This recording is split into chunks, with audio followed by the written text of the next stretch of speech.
կարող ենք համարել փակված, ինչևէ ամեն դեպքում, ինչպես որևէ խաղաղության համաձայնագիր,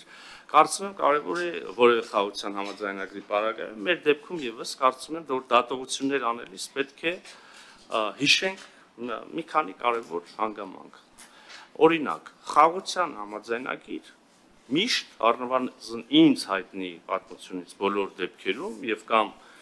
այնքան ինչքան ես եմ տեսությունը ընկալում,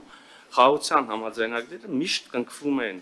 երկրների միջև, ովքեր մինչ այդ վայրկյանը ունեցել են թշնամություն, միմյանց նկատմամբ թշնամանք, պատերազմ, զոհեր եւ հետեւաբար բարեկամների հետ խաղաղություն չեն կառուցում, բարեկամների հետ զարգացնում են հարաբերությունները։ Մեր դեպքում եւս պարզ է, որ եղել է պատերազմ, եղել է տարիների թշնամանք երկու կողմից եւ այստեղ ուզում եմ կարևորել երկրորդ դիտարկումը խաղաղության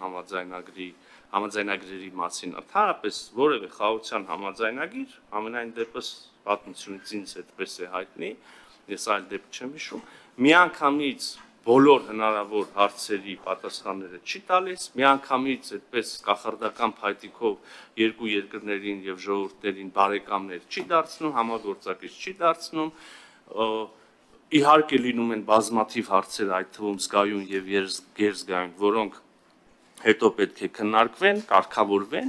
եւ մեր խաղաղության համաձայնագրի համաձայնեցված տեքստը եւ ստորագրման պատրաստ տեքստը եւս այս առումով բացառություն չի,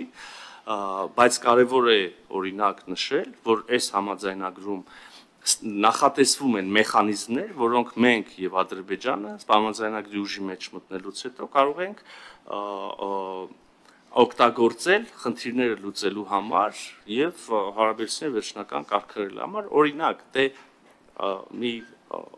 փոքրիկ նշում անեմ այստեղ, ես իհարկե հասկանում եք հարգելի գործընկերներ, որ որոշակիորեն կաշկանդված են բառացիորեն մեջբերելու կամ բացելու համաձայնագրի տեքստը, բայց նաեւ վարչապետն էլ ասեց, մեծ հաշվով բովանդակությունը հայտնի է բոլորին։ Եվ ուզում եմ ասել, որ համաձայնագրում նախատեսվում են մեխանիզմներ, որոնցով մենք կարող ենք շարունակել քննարկումները դեպի հարաբերությունների կարգավորում, ինչ կրկին շահարկվեց եւ որոշակի անհանգստություններ առաջացրեց։ Մինսկի խումբը նաև գիտեմ, որ կհարցնեք հետաքրքիր է, Մինսկի խմբի վերաբերյալ մեր դիրքորոշումը եւս հայտնի է։ Մենք կարծում ենք, որ հարաբերությունների կարգավորումից հետո համենայն դեպս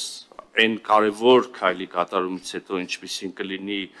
խաղաղության համաձայնագրի կամ եթե ավելի ճշգրիտ նշենք Ադրբեջանի, Հայաստանի Հանրապետության եւ Ադրբեջանի Հանրապետության միջև խաղաղության եւ հարաբերությունների հաստատման համաձայնագրի կնքումից հետո կարող ենք համարել, որ ինստիտուցիոնալ առումով արդեն փաստաթղթավորված, եթե կարելի ասել, հակամարտությունը մոտեցավ ավարտին եւ այդ պահին արդեն մենք էլ կարող ենք ասել, որ Մինսկի խմբի գործունեության անհրաժեշտությունը չկա։ Մինչ այս պահը ցավոք մենք տեսնում ենք, որ որոշ հռետորաբանության տարրեր, ապակառուցողականության տարրեր, որոնք մենք շարունակաբար իհարկե հանդիպում ենք ադրբեջանական կողմից,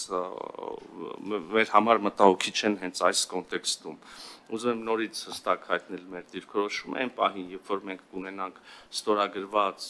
խաղաղության համաձայնագիր, մենք եւս կունենանք մեր վերապահումները Մինսկի խմբի հետագա գործունեության հետ կապված։ Մի մտահոգություն եւ անհանգստության էլ հանդիպեցի, ուզում եմ վստահեցնել համաձայնագրում նախատեսված Իսկ թվում է շատ պարզ եւ ակնհայտ բան է, բայց թերևս կարիք կա ասելու համաձայնագրում